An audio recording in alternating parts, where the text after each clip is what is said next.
Farish Majid, and today happens to be the 19th day into the month of November.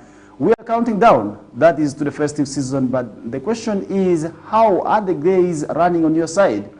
You are compassing that the year should come to an end, or you are still waiting for the days to be also really extended, but I really want to say that there is not going to be any extension, because every time, every second, every minute that passes by is surely gone. That means you must stay focused to what you want to achieve, and you must therefore also keep praying to God to also make sure that your dreams and also the vision comes a reality, because many of the times people do not also really have certain issues also that be also addressed here and there, and that is how at the end of the day they are left out, and that is really what we of course not here for. I want to also really implore you to interest yourselves in also getting back closer to God. But then really, if you also talk about this, many times we also talk about the street pastors. Many times we've been talking about this. I really want to start off our discussions right away with what we call the city or street pastors. Where are they getting the guts from? Recently we did see social media being awashed by messages of mixed reactions about one of the pastors whose name I'm not going to mention. Also we came up with the initiative of selling what we call holy soda, where a bottle of soda that is initially sold at 1,000 in the shops is being sold at 50,000. And according to information we are receiving, that this pastor, whose name I want to withhold, actually is telling people that this soda entitles people to benefits, entitles people to a lot of blessings. But really, is it true? If something of soda is just what we are buying for, I don't know where the world is heading to, but of course that is exactly something we are seeing.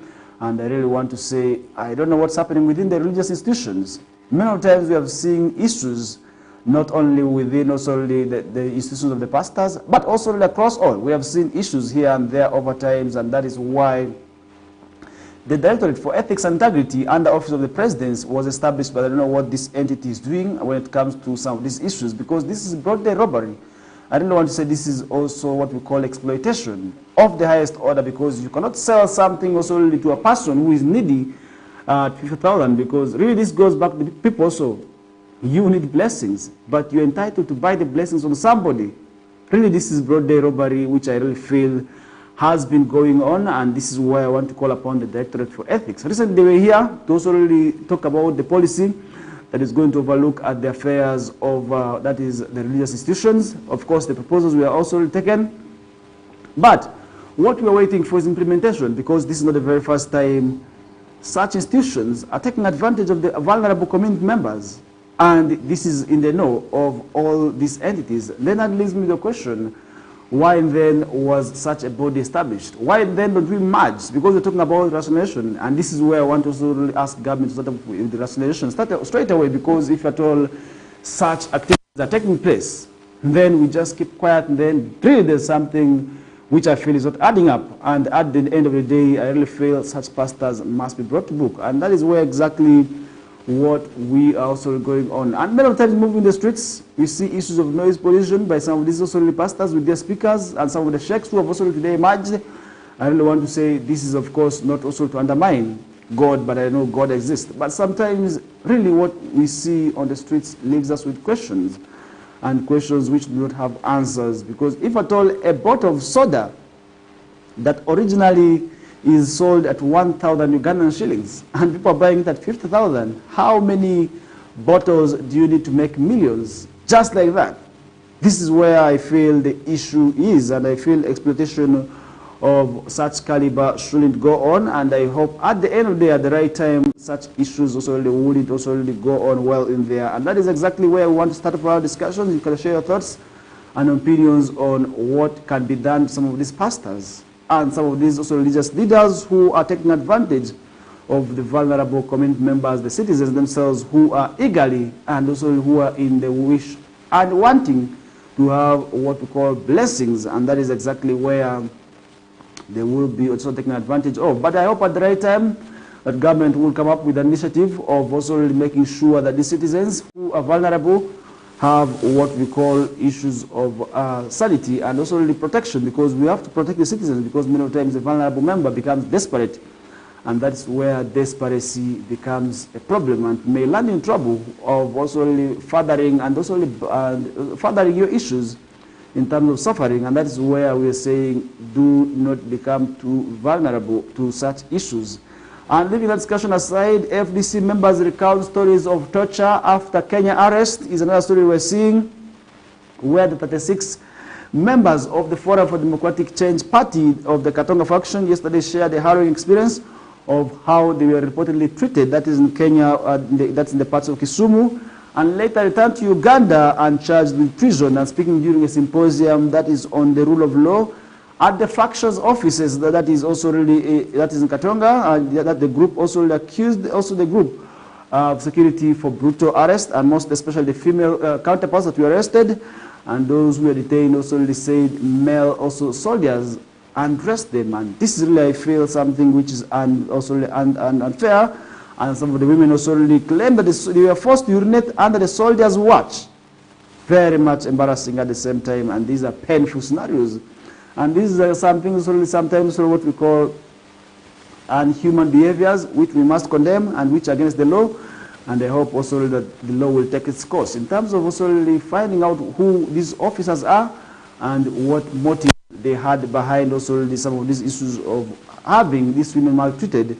And Ms. Sarah Pale, another female victim, recounted that multiple soldiers stomped her and with heavy boots and kicked her in the abdomen before holding her at gunpoint. And this is exactly what they have been able to share. And this is how painful their stories are, and we hope this doesn't happen, because if as a citizen I have the right to choose whatever political, maybe group I feel I need to associate myself with, and there's really no way I should be treated that way. And we also read this that happening. Ms. Nasuddin Basalirwa, a male victim, recounted being attacked while he was sleeping when 6 soldiers stormed his room, and they mistook him for Sam, whom they believed was the group leader, and nearly beat him to death. They kicked him in the stomach, and since then have severe abdominal and kidney pain, and some of us also have even been vomiting blood, and this is according to Basalirwa, another male victim that was tortured. And that is also the issue where they were arrested in Kenya. That was in Kisumu earlier also this year. And this is exactly what we did see, and with that we come to a short commercial break. When we return back, we shall be continuing with the discussions from there. My name is Parish Majid.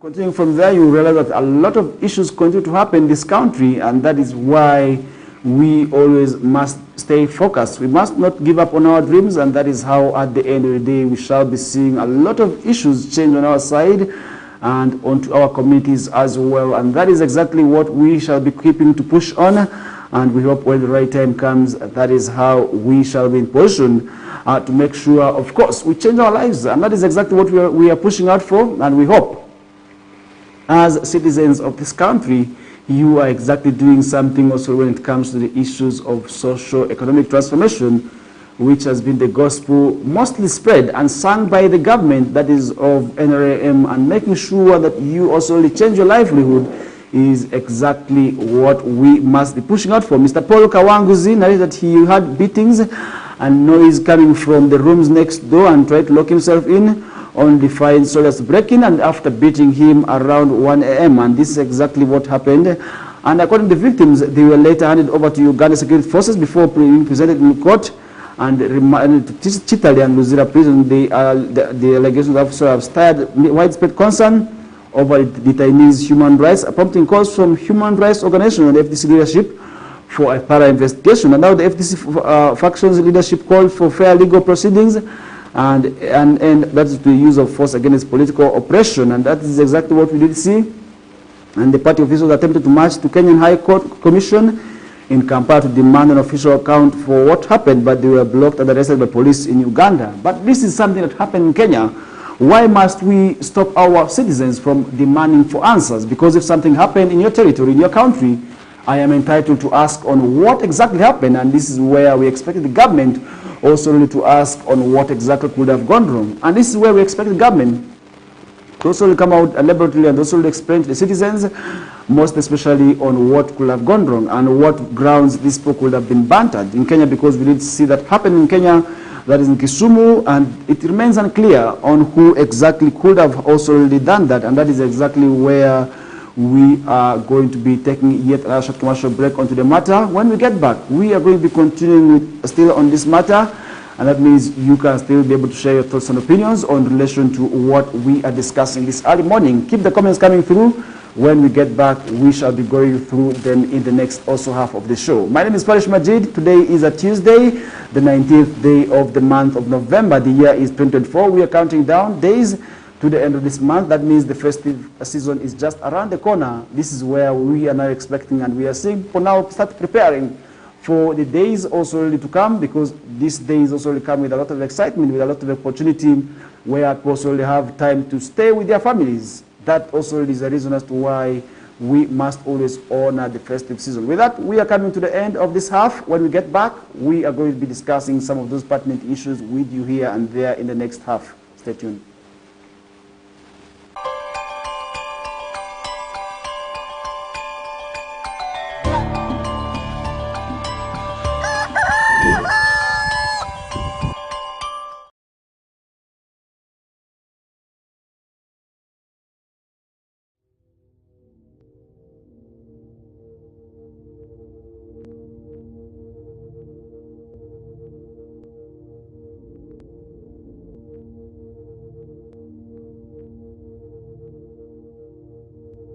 West Nile TV, lighting up the region.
Unwrap your holiday cheers with Start Times this Christmas season. Starting the 15th of November, simply pay your monthly subscription for the next bouquet and automatically enjoy content on the next higher bouquet, plus a chance to win exciting prizes. Your gift box contains variety of local entertainment and fresh shows, exciting cartoon and fun kids entertainment, mega superstars, local and international, a memorable trip to Spain to watch a La Liga match. And that's not all. Lots of prizes to be won, including ZTE Nubia smartphones with free 15 GB Airtel data. Star Times gift that keeps on giving. Merry Christmas. This message is powered by ZTE Nubia. Better for all.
West Nile TV, lighting up the region.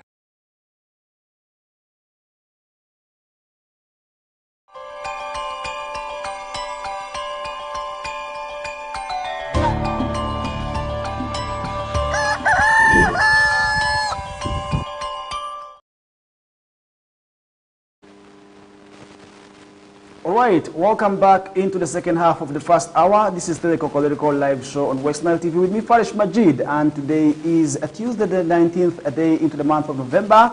The year still remains 2024, and that is where I want to take this opportunity now to welcome you on board from wherever you are watching us from and say welcome aboard. In case you are just joining us for the very first time, I want to say welcome aboard as well. This is the winning team of KOKOLIRIKO live show on West Nile Television. And this is actually where we get start of your day with some of those patent stories and also what continues to make rounds in and across the globe. And a reason as to why you must always be watching us, because we are going to be giving that information in detail in relation to what is happening in and around your society. And that is the beauty of the television, and it's the beauty of the show as well, for you to always be part of each and every mornings, Mondays to Fridays. And also on some occasions, we bring you guests on some of those issues that we feel are pertinent, where you also as well can share your thoughts, opinions, and also what you feel we must also be able to talk about. That is what comes and what we also give you as an opportunity of the show each and every Mondays to Fridays, 7 o'clock to 9 o'clock with me, Farish Majid. And we really start of this hour now. We are looking at a story where a shoemaker has been remanded over demeaning statements in relation to attacking Museveni and his the first son, that is General Muhoozi Kainerugaba, and the speaker among. This is actually what we are seeing here, where a 27-year-old second-hand shoe hawker, that is Mr. Juma Musuza, also known as Madubara, has become the 5th Ugandan TikToker to be remanded by also to prison by Entebbe Chief Magistrate, that is Stella Maris Amabilis, in less than a week, on charges of hate speech and spreading malicious information about the first family. And that means for those who are looking forward to becoming famous on TikTok, because this is actually where we are seeing today a number of young people are finding also issues. Remember, the Computer Misuse Act is in place. This is where you will be charged also and that in there. And that means, as for those of you who are using the social media, let's use it wisely. We can use it for entertaining, like we can use it also for educating, but we should not use it to attack other people's characters, because if at all we attack other individuals, it may land us in trouble.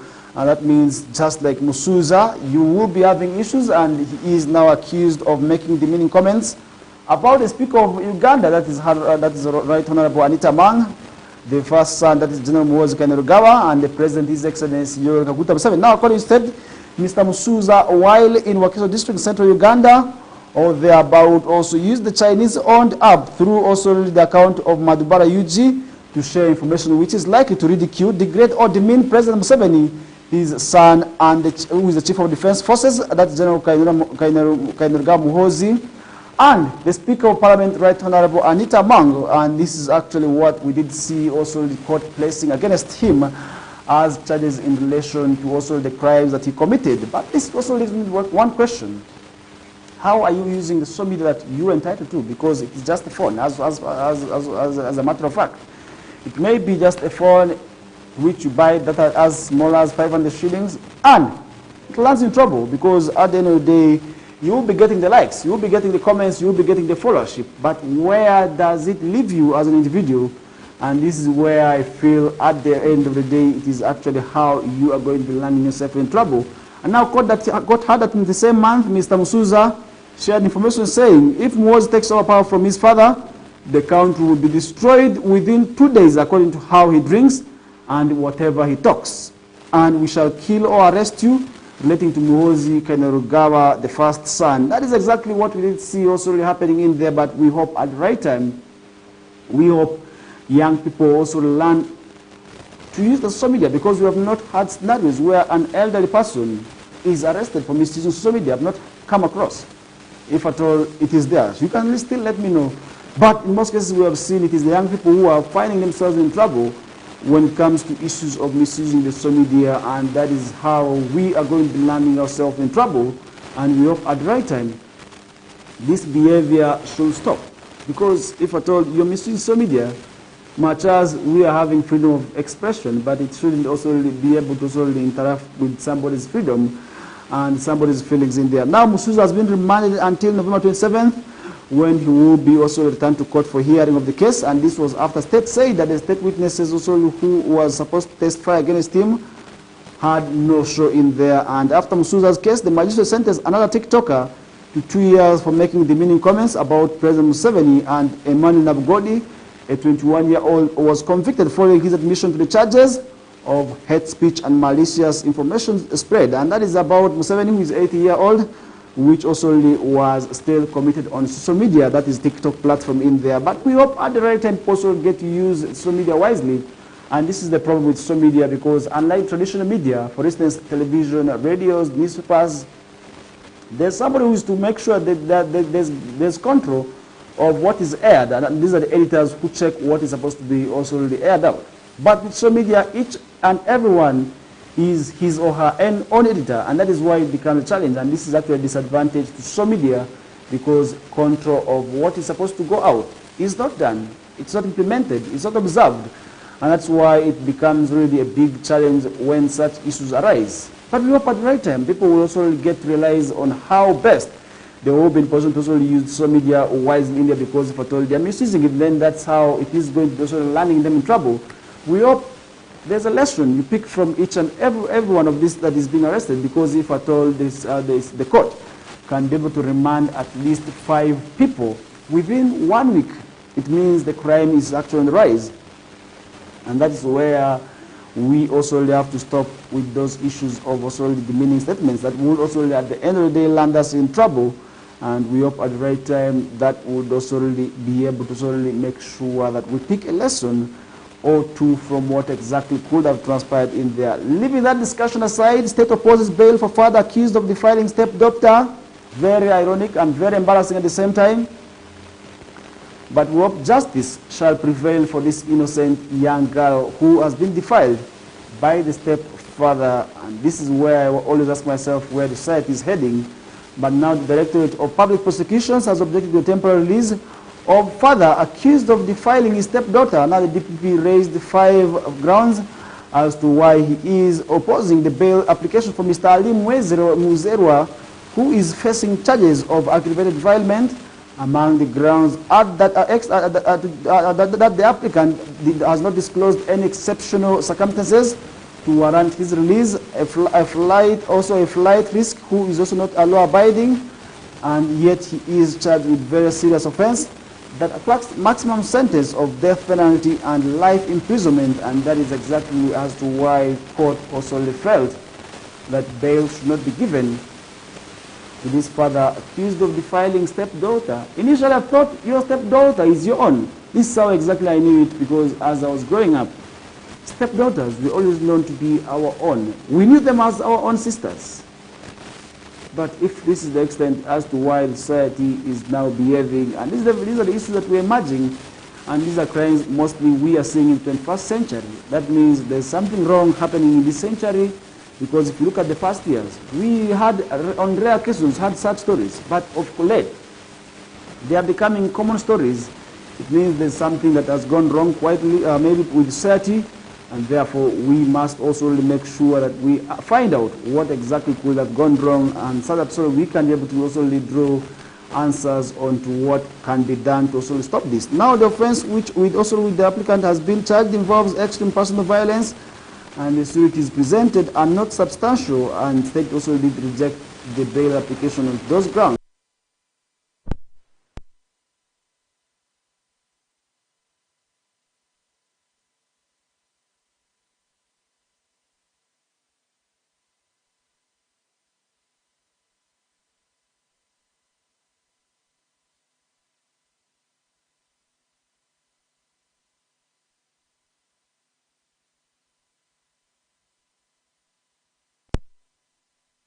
His home is in Juba, that is South Sudan. Also with these business trips applies the risk of absconding, and the court documents further state that the victim expressed feelings of vulnerability and insecurity, which apprehension is rooted in the applicant's close familial ties, presenting ongoing risk that should not be underestimated. And that is exactly what we did see happening in there.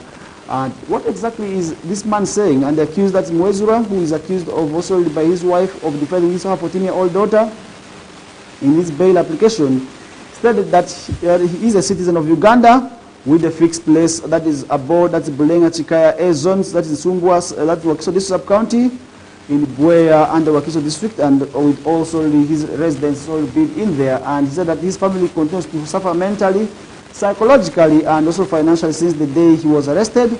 That is on September 30th of this year, and remanded to Chigo prison. He further said that also that he suffers a grave illness, that is of gastric ulcers and blood pressure, that are also incapable of being also adequately treated while in custody. And that is exactly what also this man feels he should be remanded, or also will be released on bail under such also grounds where he has been also kept in detention. But we hope at the right time he will be released when the right time also comes up, because if at all he's innocent, then he should be released, because he is yet a suspect, because court has not also really had and also proven guilty, because in Uganda you are still presumed to be innocent until proven guilty, and this is where you have to be proved guilty beyond reasonable doubt. And that's what the laws of Uganda state, and we hope at the right time this man, if at all is innocent, he will be released, and if at all is also guilty, then justice should prevail for this 14-year-old lady who is actually said to be also already defiled by this man in there. Leaving that discussion aside, Vice President Jessica Lupo hails Catholic Church for poverty alleviation programs. In another story we're seeing, and this is exactly what we must also be able to also talk about. And the Vice President Jessica Lupo has attributed the socio-economic transformation progress that is in the country also commands also the backing of Catholic Church, which has mobilized the people to support government programs. And now speaking during the 105th anniversary celebration of Our Lady of Carmel Busubi's Catholic Parish, that is in Mutiana District on Sunday, Vice President Alupo lauded the church for also what we call complementing government efforts to uplift communities also economically and spiritually from poverty, and that is exactly what we did see her also really talking about in there. Now, and she also did go on to call upon the Catholic Church to continue working with the government to mobilize the citizens to fight poverty and embrace government programs like the parish development model, the Myoga, and the rest also which are emerging to make sure that the Ugandans also really move away from the poverty bar line and become into the money economy, and that is exactly what we are keeping on to also really move on and also keep on spreading the gospel. We want to see how each and everyone will be in the money economy at the end of the day. Now the Vice President urged the Christians to do more to build the nation, and that is exactly what we are seeing. And under the leadership of Chinyinda Mitiana Bishop, that is Joseph Anthony Ziwa, each parish has dedicated at least 3 areas of land to support government in terms of poverty eradication programs through socio-economic activities like coffee farming, dairy farming, and poultry, among others, which are all channeled towards improving on the livelihoods of the citizens. And many parishes have cultivated 3 acres of coffee, with some expanding to as much as 20 acres. And these initiatives have also only generated income for, that is the church operations, but also motivate the community members to adopt similar projects in terms of also raising money for themselves in there. Now Bishop Ziwa explained that the initiative also really of the project is to boost church incomes and ensure smooth running of church programs. And this is actually the beauty of having financially independent projects, because if a church program is being done and it is being implemented also really by money that is eventually coming from the church, then definitely you realize that also really it is going to be having a sustainability aspect of it. But if at all a church project is being committed and being done with also really offertory, then definitely you realize that so issues of the financial independence will not be there, and this is where people will be doing things as if it's gambling. But if the source of funding is stable, definitely they are going to be operating on certainties, and rather unlikely also operating on uncertainties, where in most cases people also find challenges in terms of also making sure that they do whatever it takes to make sure that they undertake some of those initiatives in there. But that is what we did see happening. And the bishop asked the government to elevate St. Noah Mawagali Bishubi's Primary Teachers College to a university, and that is exactly what we did see the bishop also really urging the government of Uganda in terms of doing that. Because if you look at how over the years we have been seeing many of these PTCs have had challenges, and most of them have been dissolved, and those who were also absorbed were given up to also some of these universities or higher institutes of learning, like Chambogo University and also the other universities, to continue teaching these learners. And this is exactly what we have seen over the years, and we hope at the right time, definitely this also will be going on. Because if you look at these issues, these PTCs, what we call the primary teacher colleges, these have been training teachers, primary school. As somebody completes senior 4, in most times we have been seeing them also branching in there. But now government has come up with a policy that most of teachers who are to enroll for a teaching course must have senior 6. And that is exactly what we did see happening in there, because government has also come up with a proposal under the new education policy where teachers are to have degrees at least. And that is where it has been a challenge, and right from nursery up to secondary, teachers are supposed to have degrees. And this is exactly something which you not see go on well with a section of the teachers who also complain about their salaries, that their salaries have remained the same. What about those teachers who have masters, who have PhDs? Have their salaries changed? This is what exactly many teachers also have been able to solely ask the government in relation to those matters. Because last month was one, I think, when I happened to have attended what we call the World Teachers' Day celebration in Narua City. This issue actually very much surfaced. And when you interact with teachers about this policy, also for them to have degrees as a must, you realize most teachers are actually not in support of this, because they have said government is asking for this, but without necessarily finding out what exactly as teachers they're going, what as teachers they're going through, and that is exactly what we hope at the right time also the government would be able to solve that person, and that is leaving that also aside. Meanwhile, the Minister of Lands, Ms. Judith Nawakova, urged the church to expedite the process of land titles, particularly for land verbally donated by the individuals who have since died. Many of times this is in relation to what we have been seeing happening after a church land being donated over also the coming in the years. The family members come up and start claiming back this land, saying that it's my grandfather, it's my great-grandfather that gave you this land, we want it back, or pay this amount of money. Now we are seeing the Minister for Lands and Urban Development, Judith Nawakova, also calling upon the church to make sure that they have these lands titled. And this is the way to go, because if at all we don't survey these lands, then in future people will still come up on board to also talk about these issues, and they will want to also take advantage of such also initiative. And that is where we are hoping when also the right time comes, we shall be in position to make sure that such issues do not go on, and we hope at the right time that this exactly wouldn't also go on as we are wishing to see in here. And that is where we are leaving that discussion aside, and we hope when the right time comes, definitely people should have all their lands titled, and that's what we are seeing. And leaving that discussion aside, Museveni must answer for November riots, says Bobby Wine. Remember, we're in the month of November, and this is a dark month also in the history of the National Unity Platform Party, where they did lose on a number of their supporters, also in clear circumstances. Now the National Unity Platform Party, the principal Robert Chagwan Sentamu, also known as Bobby Wine, has made an impassioned appeal for the relatives of the victims of November 18th, 2020 riot that happened yesterday, to direct also their blame at President Museveni rather than him in there. And the heartfelt call was made during commemoration of the 4th anniversary of the riots, which resulted in the devastating loss of over 50 individuals, leaving also the scores injured in there. And this actually happened yesterday, and this was something which was also celebrated at the NUP headquarters in there. And now during a pregnant commemoration, survivors of the riots shared their harrowing experiences, painting a vivid also picture of chaos and devastation that unfolded. And I was able to see one of those ladies who actually is amputated, and that is exactly what we did see happening. And she lost her leg also in these insurgencies in there. And Yasin Zubeda lost her leg, recounted being also shot twice in her left leg due to a late quotation, and they couldn't be saved, and her life was also forever altered. And Bashir Mugule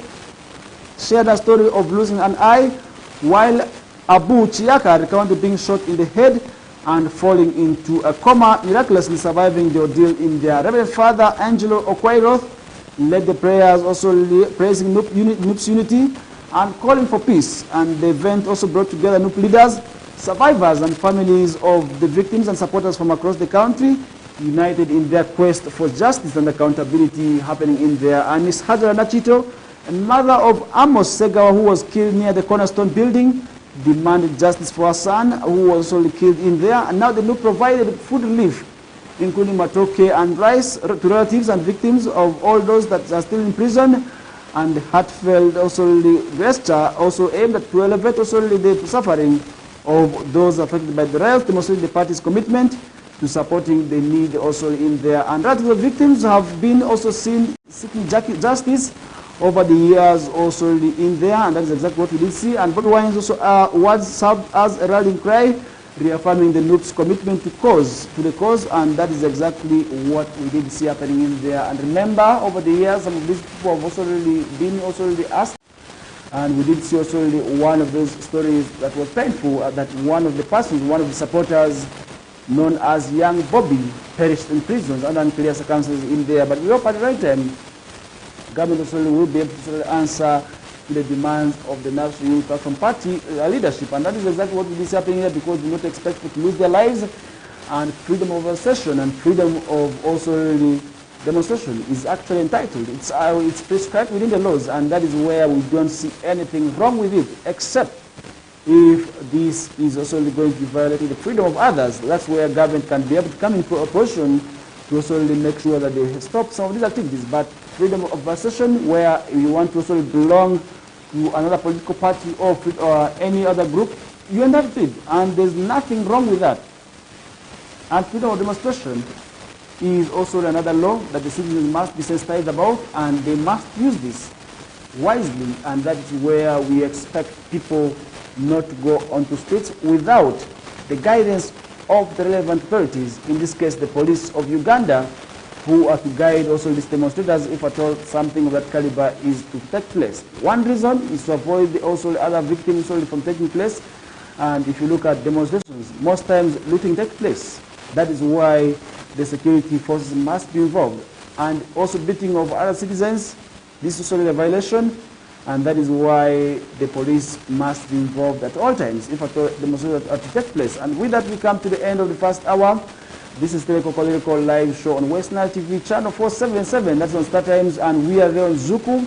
The channel number is 0073. Not forgetting the new baby, that's Azam 369 is the channel. And we are looking forward to coming on board across all the platforms. And we hope also that at one time, we shall be there, and it's just a matter of time. With that, we are coming to the end of this hour, and in case you are watching us online, we don't take it for granted. We are very much appreciative, and I know of a colleague known as Hamzo Chama, who is always watching us across different platforms, and that is exactly why we also have to thank him for always being part of West Nile Television KOKOLIRIKO Live Show. For now, we are taking a short commercial break. My name is Farish Majid. Stay tuned.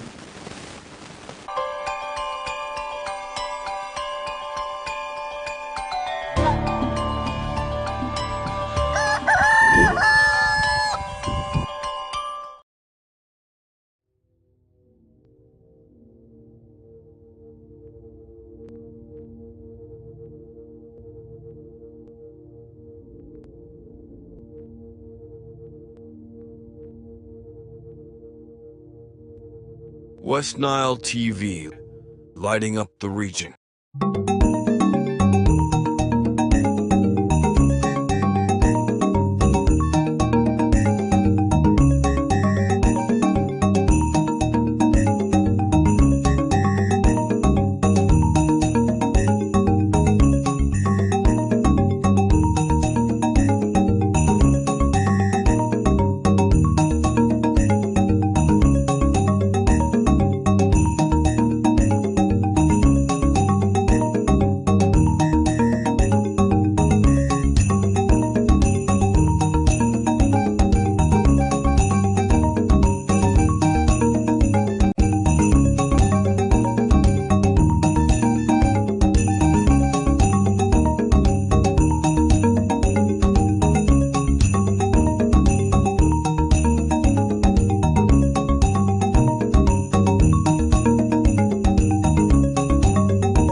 Unwrap your holiday cheers with Start Times this Christmas season. Starting the 15th of November, simply pay your monthly subscription for the next bouquet and automatically enjoy content on the next higher bouquet, plus a chance to win exciting prizes. Your gift box contains variety of local entertainment and fresh shows, exciting cartoon and fun kids entertainment, mega superstars, local and international, a memorable trip to Spain to watch a La Liga match. And that's not all. Lots of prizes to be won, including ZTE Nubia smartphones with free 15 GB Airtel data. Star Times gift that keeps on giving. Merry Christmas. This message is powered by ZTE Nubia. Better for all.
West Nile TV, lighting up the region.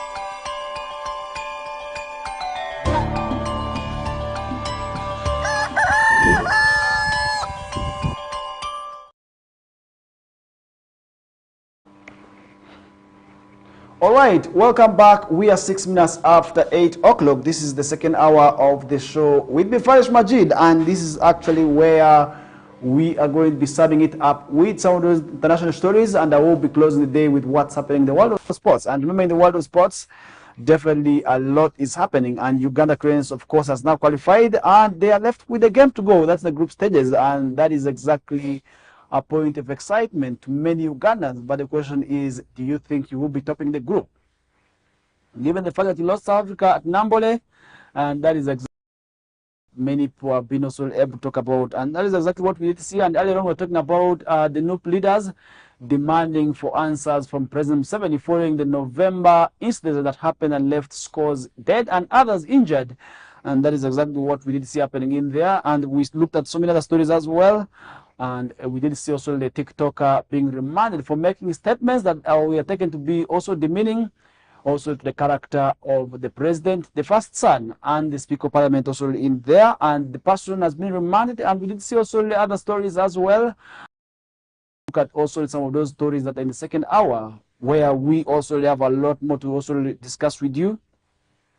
Now, starting it off, we are seeing priest father remanded over URA officer's mother. Very ironic and very sad at the same time that a person of God can be remanded. And the Entebbe Chief Magistrate, Stella Maris Amapolis, has further remanded, that is Reverend Dominic Alinga, to Kingo Prison over the alleged mother of, that is URA employee John Bosco Ngorok in August this year. And Ms. Amapolis remanded Father Alinga until December 11th. Further mentioned after the state attorney, that is Janet Kitimbo, informed the court that the inquiries into his alleged murder of Ngorok and attempted murder of a border operator we are still ongoing. And that is exactly what we did see. And Father Alinga is accused on count 1 with malice afterthought of murdering Ngorok on August 3rd in Chitoro, that is in Wakiso district, which is contrary to section 171 and 1 Court Act. And that is exactly what we did see also happening in there. Meanwhile, on the second hand, we did see a father attempted also the father that mother of Father Alinga attempted the same night, and lawfully also attempted to cause the death of Abigail Mugisha, which is to contrary to also section 187, cap 128, when he knocked down his motorcycle and attempted to save also the motorcycle, as also attempted to save the deceased life by taking him to Entebbe Referral Hospital. And that is exactly what we did see there. And we hope justice, of course, will be prevailing for all the parties, because in the courts of Uganda and the laws of this country, you are still innocent until proven guilty, because court has not proven whether the father is guilty or not, as the matter is just being investigated. But we hope at the right time that this matter also will be also resolved in their way. If he is found guilty, the world should be let know that he was guilty. If at all he is innocent, then the world also still should be also given them is innocent. And that's exactly what we are pushing out for. And we hope at the right time that also this matter will be discussed in there. And we hope at the right time that is exactly what we shall be seeing, to make sure also that this matter also moves on very well in there. And leaving that discussion aside, Uganda's rail transport sector gets major boost, that is with 1 trillion loan. That's another story, and we hope this money will be going for the right channel, because many of the times 1 trillion, but the works done are less than even 900 billion. And this is really how it becomes very sad and embarrassing in here. But we hope this time around that these people also will be using this money for the right cause. And the Uganda government has secured a whopping $300 million US of what is also 1.12 trillion from the African Development Bank to revamp the country's rail transport sector. And the significant investment already is part of the 5-year East African Railway Rehabilitation Support Project, which kicked off last year. And really, for the rail transport also does, actually, this is one of the cheapest modes of transport that many Ugandans could have also benefited from if at all we also embraced it. Because if you look at Mukono, this time around, many of them also benefiting from the rail transport. Quite simple and quite cheap as well. And that is also where you are not entitled to traffic jam. There's no stopovers. You just move. Because for the railway, when it starts moving, it moves just smoothly like that. And for me, who had a chance of also seeing this happening, I definitely know why Uganda also the initiatives. But we need more than ones, because what we have in Uganda, honestly, I can be able to say this, they are not up to date compared to what we are seeing in the European countries. Because in European countries, for those who are moved in there, they will tell you stories of how the rail, also what we call the trains move. You see them moving underground, you see them moving also really smoothly without necessarily having changes, and these are actually where accident cases are very much minimal. And according to engineer Brian Sem, the principal civil engineer that works with Uganda Railways Corporation, the funds will be used to procure essential equipment, including 100 wagons and 10 locomotives, and that is exactly what they will be procuring with this money. And the corporation will also undertake a manufacturing of about 5 locomotives to address some of the operational key challenges. and the project aligns with also African Development Agenda 2063 and African Development Bank's priorities. And however, concerns surrounding the efficiency of railway transport in the Northern Corridor were raised during a stakeholder meeting with Office of the Prime Minister in Kampala, where State Minister for also for Economic Monitoring, Beatrice Akello, emphasized the need for government ministries also and departments and agencies to work together and also in silos to improve service delivery, and that is exactly what I also feel we need to also add up on, because if you look at the issues of railway, we had railway way back in this country. If you look at the rail lines in Pakwach, we have them, and we could also be able to talk about revamping some of these facilities in this era, because if you look at rail transport, it is actually where people would be able to move their goods and services cheaply. That is it, because that is where we will see goods from Gulu, goods from Kampala move cheaply, and that is where many people would actually be able to improve on, and trade would definitely develop, and the Ugandans would actually be the ones to enjoy that. Now, additional discussions address tax exemptions, with oil marketing companies accusing the Uganda Revenue Authority of selective exemptions, and that is where we see URA also clarifying that the exemptions are sector-based as stipulated by the law, and that is exactly what we did see many people able to raise concerns as a matter of also discussion as we are talking about revamping of our rail sector in this country, where goods will be charged right at the entry points, and they will be entering Uganda without further disturbances. Look at what's happening, and that's where we did see that happening. And if you look at areas of Zambia, this is actually where we are seeing very many rail stations happening in Kampala. And if you look at that, that also is a facility that is also doing a lot when it comes to movement of goods and services. Ms. Justin Namusabi, the senior technical officer in charge of customs at Uganda Revenue Authority, said the exemptions are sector-based, because now the biggest also exemption we are having is mainly for oil and gas.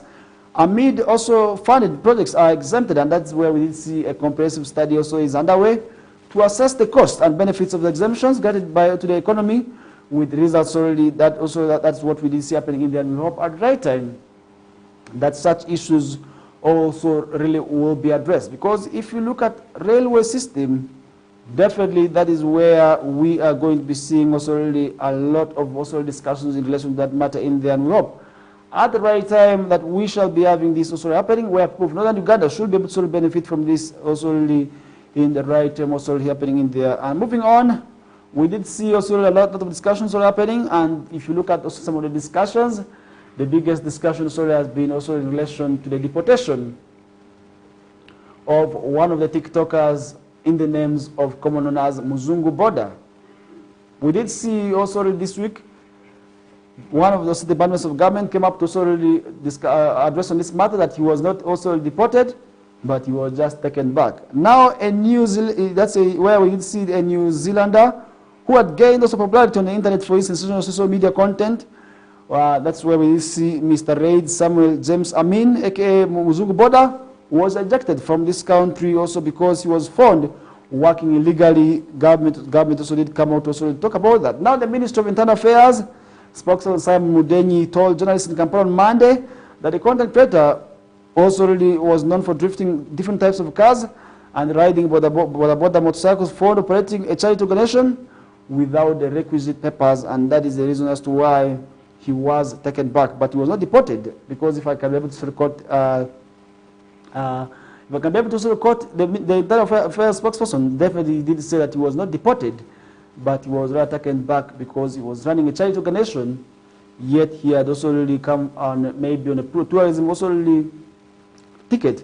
And Mr. Mudenyi explained that the deportation is ordered by the Internal Affairs Ministry or courts of also law, and the individual deported is not allowed to go allowed back in the country, but for also organized departure like Muzungu's case, the ejected person can go back to their country, rearrange and reorganize themselves and acquire the necessary facilities and be able to return to the country to continue with their work. And that is exactly what we did see happening in there. But this has, of course, left his fans and also supporters with many questions, with many others also asking why also him, and why could Uganda depart this man who has been sensational. That's on TikTok platform in there. Now in the departure lounge at Entebbe International Airport, Mr. Mudenyi said Muzungu Boda acted awkwardly by yelling at whoever he saw wearing either an immigration uniform or the government of Uganda badge. And that is exactly what we did see happening here. Now in a recent interview with also this publication, James said coming to Africa was also not new to him, and he had lived in Ghana and he, as a tennis coach for a short stint, but fell in love with Uganda during his maiden sojourn, that's in 2023, and that is actually what we did see happening in there. When he landed in the country, he was hit by the beauty galore from the climate to the food, and a reason as to why he wanted to live in Uganda. And his love for Uganda has not stopped. Of late, I was able to see him with Palazzo, where they were also talking about drifting, because for him, he was actually known for drifting anything. And if you talk about this man, commonly known as Muzungu Boda, or I mean, if you choose to also call him, you realize also he was known for drifting vehicles and drifting by the borders, and something that made him popular in this country. And really, and that is where we did see him also creating other contents, moving on to the local community in the streets. That is the beauty. And I must say, he has actually marketed Uganda. Much as we're talking about the negative aspects of it all, he has done his part in terms of selling the country. And today, many foreigners would wish to come to Uganda to see what this man was posting, because of the session. Because if you really look at me telling something to a fellow Ugandan will definitely understand it better, and that's why Uganda will also really benefit from this. And the content so that he was able to also create on social media in there, and we hope at the right time, if at all government also will allow him to come back, just as also alluded to by the spokesperson for Internal Affairs Ministry, we hope he can be able to also arrange a restoration and come back and live in this country in a peaceful and happy way, because he was always happy. He was always happy when he was doing his content, and that is the beauty also of him also happening in there. And as we get to move on, Uganda private security firm sued for refusing to hand over gold in its custody. Is another story we're seeing, and this is also where a Ugandan private security firm has been sued for allegedly refusing to hand over gold to a South African buyer that had been also kept in its custody. And that's what exactly we did see, where court documents seen by this publication, so that on September 19th of 2024, Mr. Edgar Valentino Stephen, alongside Victor Hugo Kevin Kumate, a Congolese national, and the Ugandan private security firm, that's in Quantico Security Limited, entered into a collateral management agreement over a gold deal, and core to the gold deal agreement, the South African buyer and the Congolese man who were desirous to also securing safe custody of 1 kilogram of gold as collateral, which was within security performance and obligations by the Congolese, has also under collateral management contract, Mr. Steven and Kumate appointed Quantico Security Limited as a neutral keeper of the 1 kilogram gold until the transaction between them was concluded. And the security company was also to be paid, that is $100, an equivalent, that's of 370,000, also that is for custody for the collateral. And if you look at the 370,000, this money could have looked small. And that could have also caused maybe a reason as to why rejection come about. But really, if at all you agree upon it, then definitely there is no need for you to change your mind, because look at $100 per day, and that this money was supposed to be paid per day. I don't know how many days that this money this could be kept, but being paid for days, I don't know how maybe that was amounting to. And the security also, Mr. Steven and Kumate did also really confirm that this, in this case, the letter fails to perform its obligation under the sale and purchase agreements. The former would automatically assume ownership of the kilogram. That is also the way it was kept as collateral. But court documents seen by this obligation indicate that Mr. Steven and Mr. Kumate entered an agreement which also later agreed to supply Mr. Steven with 5 kilograms also of gold in there, and that is exactly what could have also caused challenges between the two agreements, and that's why the agreement could have gone wrong. But we hope this matter will be addressed this time round timely, and we hope the right time also will be discussed and justice shall be prevailing for all these parties.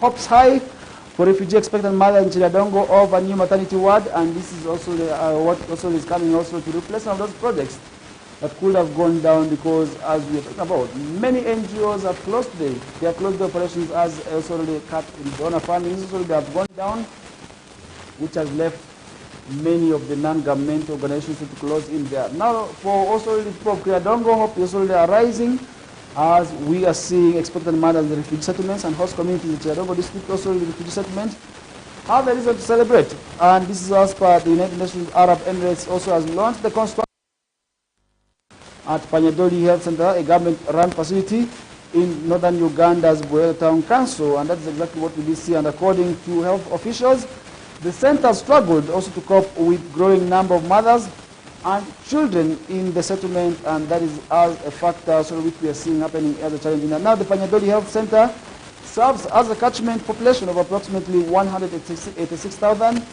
including 104,000 refugees from South Sudan, Kenya, DRC, Ethiopia, Burundi, Eritrea, as well as 50,000 Ugandans. However, the facility faces also what we call staffing challenges. Various maternity wards, despite requiring 136 health workers, and that is exactly as to why we are seeing as a challenge happening in Kiradongo. But we hope this time around, the people of Kiradongo have a reason to jubilate also really, as we are seeing the people from the United Arab Emirates. These are the Saudi, also really money also coming to their rescue. Now during the groundbreaking ceremony, Minister for Gender, Youth and Child Affairs, that is Balam Derogawa Atenyi, emphasized the new facility's impact. Now this is exactly what we did see, and if I can directly quote him, he said the maternity ward would reduce referrals and alleviate challenges like high transportation costs for refugee mothers, and he said it will feature 25 beds, a delivery room, maternity recovery room, nursery, modern X-ray and scanning equipment, and midwife station, and that's exactly what we are seeing happening in there. Now the United Arab Emirates government has pledged to build a modern hospital in Kiradongo initially with a 25-bed capacity, a modern theater, unity, and an outpatient department, with plans also to also expand to 75 beds. And this project demonstrates the United Arab Emirates commitment to improving health and well-being of refugee communities, and that is actually what we are seeing also happening. Now, key features of a new maternity ward include that 25 beds, a delivery room, a maternity room, X-ray and scanning equipment, a midwife station, a solar-powered lighting, oxygen concentrator, also constitutes a modern in there. Mr. Abdallah Hassan Al-Sami, the UAE envoy to Uganda, President of the United Emirates, also running in hosting refugees, and reaffirmed United Arab Emirates commitment to humanitarian support. And now the initiative is not for the first time to improve also the healthcare infrastructure in the settlement, and the Syrian Medicine Foundation have previously supported the expansion of maternity ward and construction of minor operating theater, that is at Panyadoli Health Center 3, and we hope this time around also really more of this will be coming for the citizens of this country and the humanitarian aid. And with also the funding going down, if we have such initiatives coming up on board, we always have to say thank you, and we have to see this, of course, also be appreciated. And this also goes back to the people of Saudi Arabia, and we have to appreciate them, most especially the people of also the people of the United Arab Emirates, for always reaching out to the people of this country. If you look at also the people of the United Arab Emirates, in most cases they have also partnered with fellow Arab countries in terms of also really extending support to the vulnerable communities in the third world growing countries, because for them they are also not also now in the category of the third world growing country. At least they are out of that. That is the beauty of also extending support for the rest of the countries also in there. And that is where we are going to be also leaving with that discussion aside, and as we get to move on, and so many issues will continue to happen in there, and I will be discussing that later on. As we get to move on, we're just counting down 4 minutes to wind up with this half of the hour, and this is where we are going to be running for yet another commercial break. When we turn back, we shall be looking at what's happening internationally. But before that, let's look at what's happening also still elsewhere, as so many stories continue to happen this beautiful morning of Tuesday. And if you look at Tuesday, in case you are just waking up, I want to say you better wake up and start going to hustle and to make sure that ends meet. Because if at all you're going to be keeping on that bed, definitely your dreams and your wishes are not going to come true, because your wishes are not going to come back on that dream. And that's why they always say, let the sleeping dogs lie. And we want to see you also in part of that category of the sleeping dogs. And that is where we shall be seeing you also achieve what you want to achieve. And we hope at the right time also that this also will be attaining and also bring some change in your life. Leading at question 5, State House investigates 4 IBAN officials, former town clerk over corruption. This is a story I seen this morning, where the State House and Corruption Unit has summoned 4 IBAN municipality officials and the former town clerk of the municipality, that is Fanad Makuru Katunda, over allegations of corruption and embezzlement of public funds, and officials under scrutiny included Chris Burunji, the principal treasurer, Robert Tumwesje, the environment officer, Christopher Kato, the senior procurement officer, and William Gianabo, the principal health officer, and Fanad Makuru Katunda, who is now serving as town clerk for Busia, also being implicated as well in there. Now the State House and the Corruption Unit spokeswoman Ms. Natasha Mariam confirmed the development, and a report also by Ibana Municipality Finance Committee revealed that the significant irregularities. A member on the committee also prepared a committee alleges that also corruption could have taken place in there. In addition, Robert Tumesde, the environment officer, is accused of mismanaging shilling 50 million allocated for a tree planting project within the municipality. Meanwhile, the senior procurement officer, Christopher Kato, allegedly awarded contracts to himself through proxies also and deemed illegal under procurement regulation. Meanwhile, principal officer Mr. William Anjanabo is accused of mismanaging shillings 10 million intended for purchasing fuel for garbage collection, and the summons will mark the beginning of an investigation aimed at holding public officials accountable, and the State House and Corruption is expected to provide more details as the inquiry progresses, and the IBAN Municipality Finance Committee and the public await to see action to ensure accountability and recovery of the public funds. And this is actually what we must always be able to sort of talk about. As people who are into those public offices, you are working on behalf of the citizens, and that's why we do not expect you to engage in corruption and acts that also deemed to be corrupt, because at the end of the day, you are serving us, and these monies are meant for benefiting all of us, you inclusive, your family as well, and each and everyone who is within the society. And that's where, if at all, we're talking about 2 projects. This was a good gesture to improve on environment. What about garbage collection, where the environment officer is being paid for? This was going to be also really good. And as 10 million Ugandan shillings, how much money are you earning? And that's where it becomes disastrous, it becomes a challenge, where you have to answer these questions, where you may not also really make it, and you may end up also landing in trouble, being in prison. And that's exactly what we are not praying for, but we hope at the right time, you as the citizens of this country, most especially the leaders, those holding those public offices, you must be contenders of corruption, because corruption in most cases have been for careers. That goes back to you to use to active. Definitely you must listen to that practice, and you must learn from what's happening to the officials in that district who are being also investigated. And with that, we come to the end of this half of the hour, and we shall be returning back with what's happening in the national stories, and summarizing the day will be with what's happening in the world of sports. My name is Farish Majid. Stay tuned as I get to you back shortly.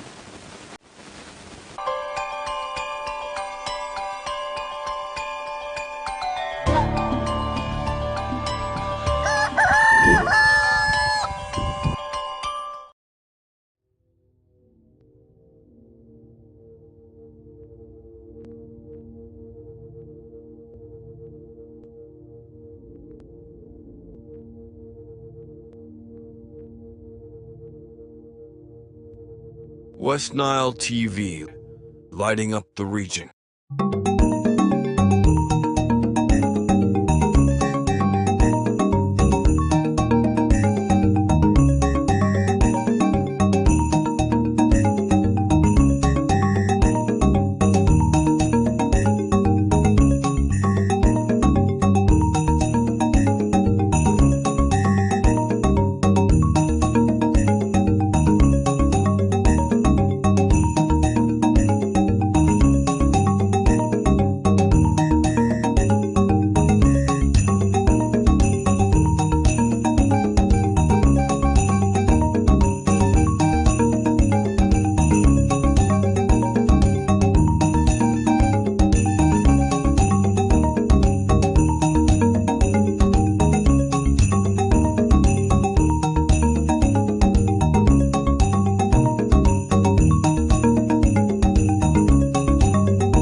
Unwrap your holiday cheers with Start Times this Christmas season. Starting the 15th of November, simply pay your monthly subscription for the next bouquet and automatically enjoy content on the next higher bouquet, plus a chance to win exciting prizes. Your gift box contains variety of local entertainment and fresh shows, exciting cartoon and fun kids entertainment, mega superstars, local and international, a memorable trip to Spain to watch a La Liga match. And that's not all. Lots of prizes to be won, including ZTE Nubia smartphones with free 15 GB Airtel data. Start Times gift that keeps on giving. Merry Christmas. This message is powered by ZTE Nubia. Better for all.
West Nile TV, lighting up the region.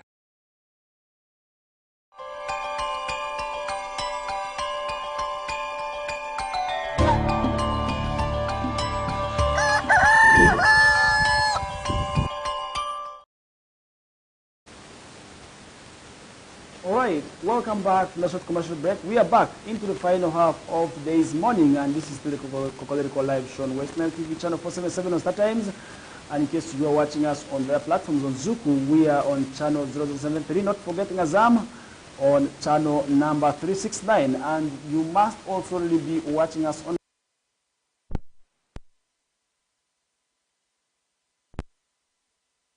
television, and that is the beauty of the station, where you can be able to watch us anytime, anywhere, and in any part of the world without any interruptions. And all you need to do is have a connection that is to in there, and that also allows you to have a connection to which you will be entitled, and definitely also really watching us in and every morning in there. And that is exactly what we are doing to keep you informed, and we remain committed to doing that, and we remain also really committed to keeping you also really in the know of what's happening within your areas. And now, starting off this morning, SFC also washes its hands clean of soldiers arrested at NUP headquarters. Yesterday, this was a discussion that we did see happening yesterday, because we were able to see the NUP supporters, one of the activities, parading one of those persons who was presumed to be attached to the Special Forces Command. But now the SFC washed its hands clean of the purported soldier also arrested at NUP headquarters, who was doing a live broadcast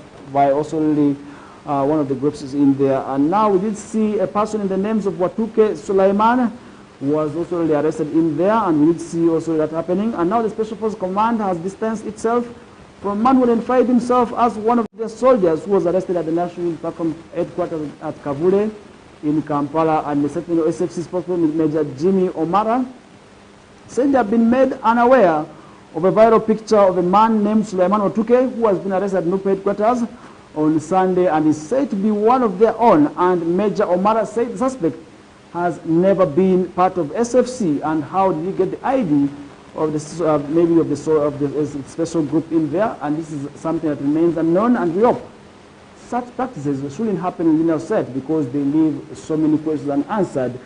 And the SFC spokesperson said, whereas they are yet to contact the National Identification and Registration Authority to furnish them further details of the suspect, information indicates that he is a masquerader and somebody who has been also pretending to be attached to the Special Forces Command. And definitely that's exactly what we are going to follow up on.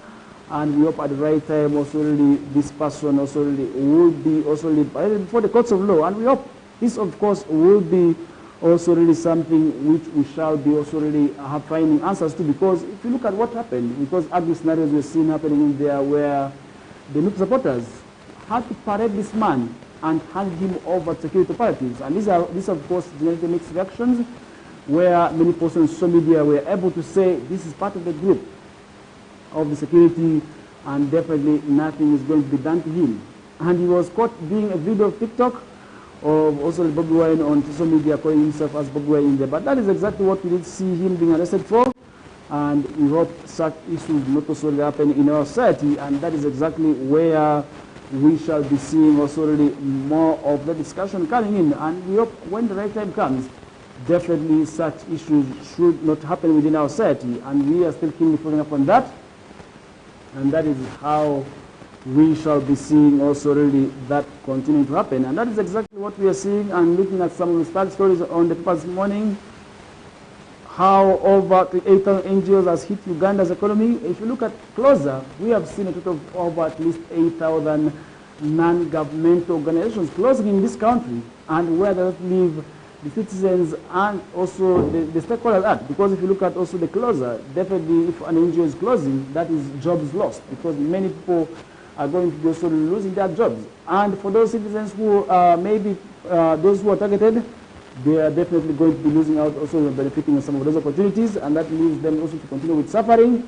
And at the end of the day, we still see them also really suffering in there. Now about 8,000 non-governmental organizations and civil society organizations in Uganda have closed since 2019, as the impact of the closure of major donor funding programs become clearer in there. Now data from National Governmental Organization Bureau, a department in the Ministry of Internal Affairs that registers the sector, indicates that the number of registered NGOs operating in the country declined also from 14,000 in 2019 to 5,021 by August this year in there. That means this is quite a huge number, and many of those could have lost their jobs. And those Ugandans who have been benefiting from also these projects that are being implemented by some of these non-governmental organizations, civil society organizations, definitely will be able to miss out in there. And that is how dangerous it is for jobs also to close in there. And we hope at the right time, that is where we shall be seeing many Ugandans also really still benefit from some of these projects. And we hope this also really wouldn't also stop in there with that. And we hope at the end of the day, that is where we shall be seeing that happening. And leaving that discussion aside, looking at what's happening locally in here, before we get to what's happening internationally, as the learners of Senior 4, Senior 6, and Senior P7 are returning back for holidays, one call has been to them that they must avoid living a reckless lifestyle. And as Western Television, our reminder will also be the same. As they are returning back home, there are people who have been waiting for them, who are willing to take advantage of them, and most especially the girl child. You wouldn't want to see you mess with your parents just because you got impregnated, just because you did something, this and that. And that is also where, at the end of the day, we wouldn't also wish to see you fall out of school. Because if you are losing it just because you fall out of school, then that's how it's going to be dangerous. And the reminder was made by the leaders of Moyo District during one of the celebrations happening in there, where we did see Thomas also making that call to the learners. And this is actually what exactly we are seeing, and we also want to remind the young people, most especially in Western sub-region, who have returned back for holidays. They must also engage themselves in active activities. For instance, they must also engage in domestic work, in helping their parents, other than keeping idle, because if they keep idle, definitely we are going to be seeing them also becoming redundant. And once they become redundant, usually we have a saying, an idle mind is a devil's workshop. That's when they're going to be engaging in bad activities that may, at the end of the day, land them in trouble, of course, which we are not praying for, but we hope. They pick a lesson of at least becoming serious also over the holidays and also really enjoying just like that. And that's where we also really hoping that at the end of the day, that this also really will be continuing also really in there, and we hope right issues also really will be emerging in there, and that is where we shall be seeing also that happening. And that is what exactly we are leaving that discussion aside with. Leaders urge to promote peace to prevent repeat of 2020 riots is exactly what we are seeing this morning.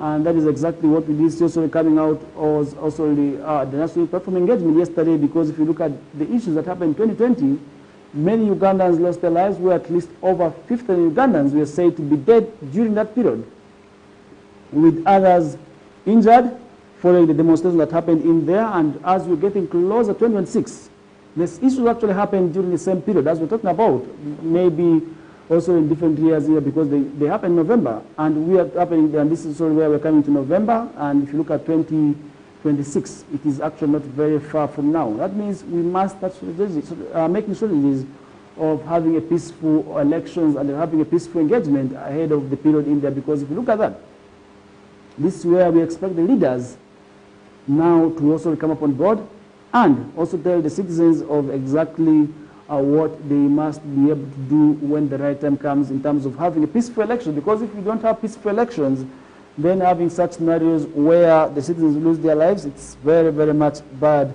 also for us to see that happening in there. Leaving the discussion aside, also looking at some of the stories, Museveni promotes wealth creation in Serere.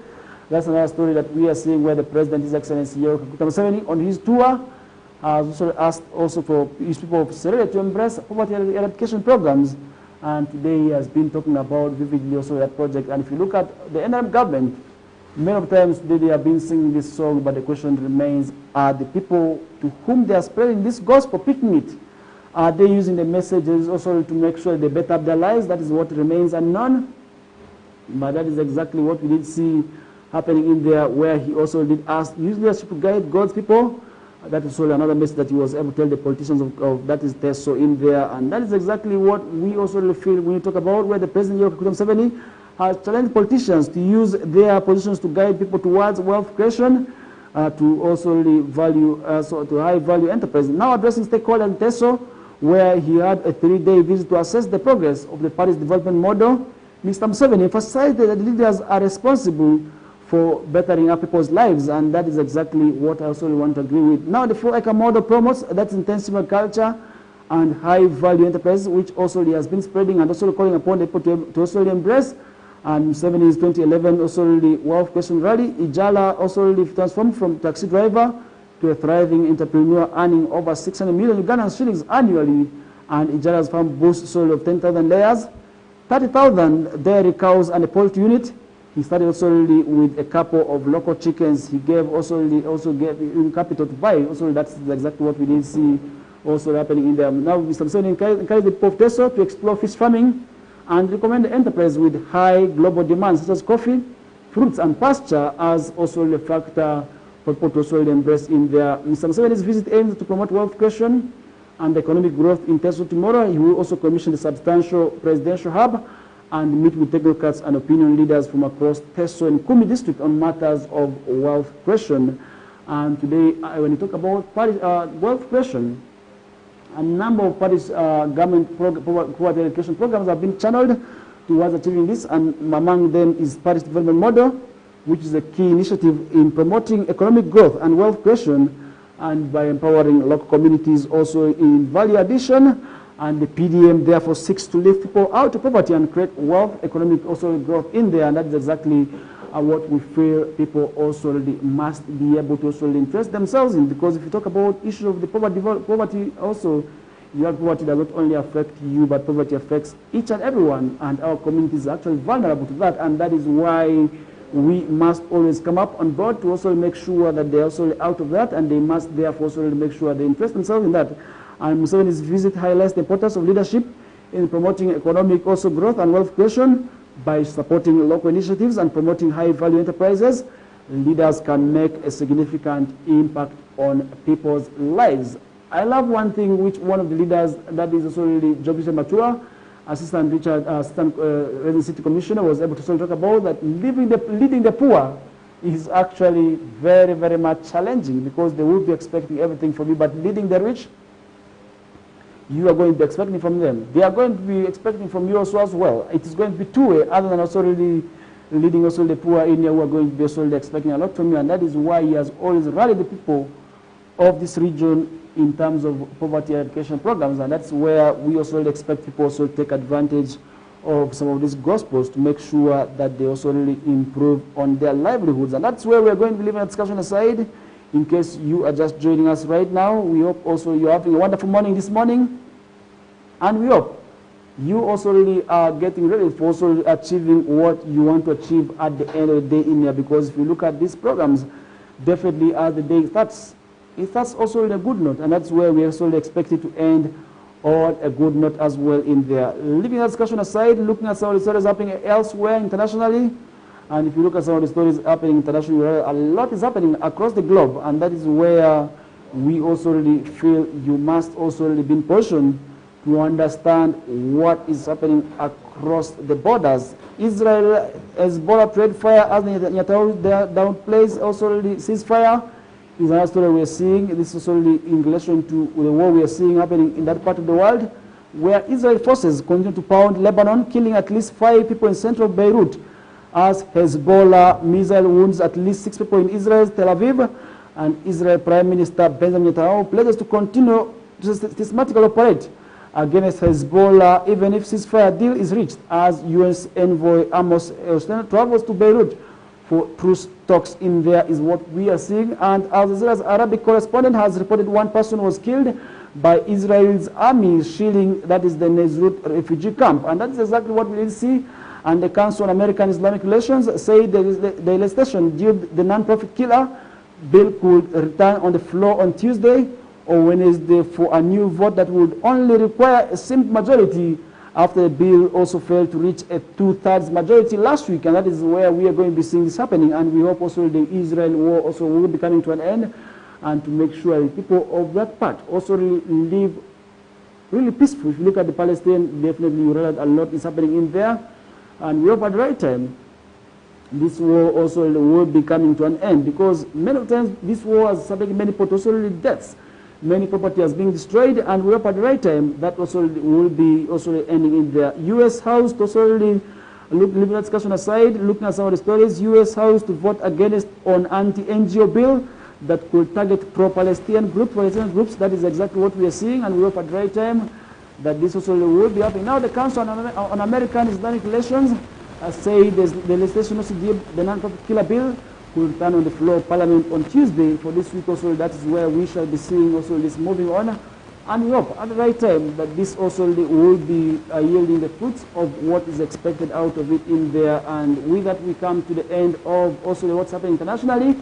But before we move out, let me give you what's happening in the world of sports, as more details to that will be happening also in the subsequent also the programs.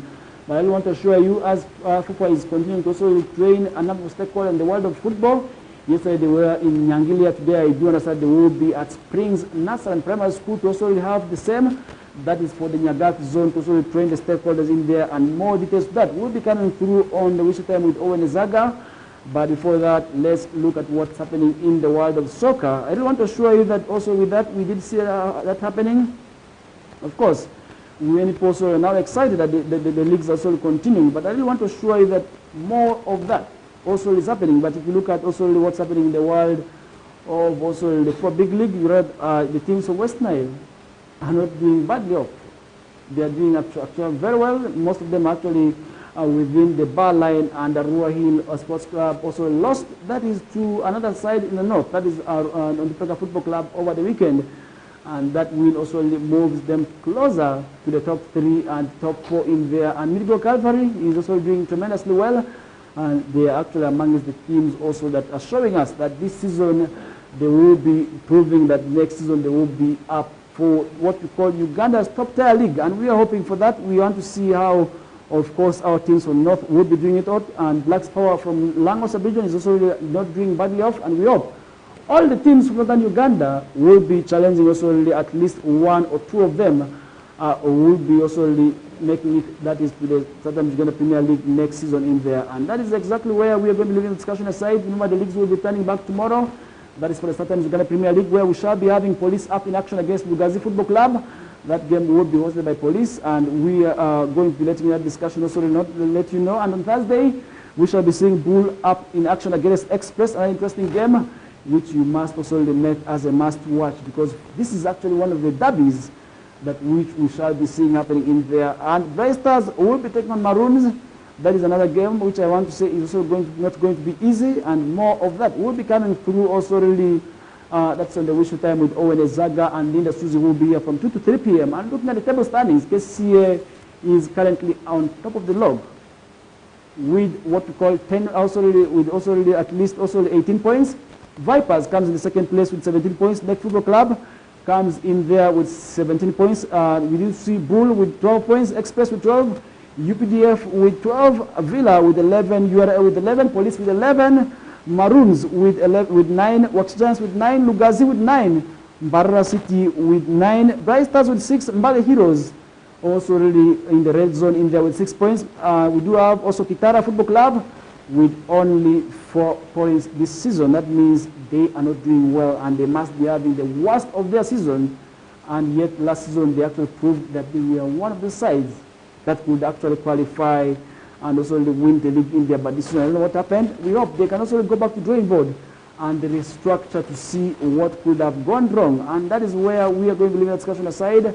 And we hope more details of that for you who love sports will be coming through, and you will be part of that discussion also from 2 to 3 p.m. in their 1 whole hour, channeled for you to also understand what's happening in the world of sports. Leaving that discussion aside, before we get to move on, at the international level, the UEFA Nations League are ongoing. Yesterday we had games on card where Croatia was able to also be held to a 1-1 draw by Portugal. Poland lost to Scotland by 2-1. And we didn't see that happening where in Group also 4 we were able to see Serbia playing to a goalless draw with Denmark. Spain was able to beat Switzerland by 3-2.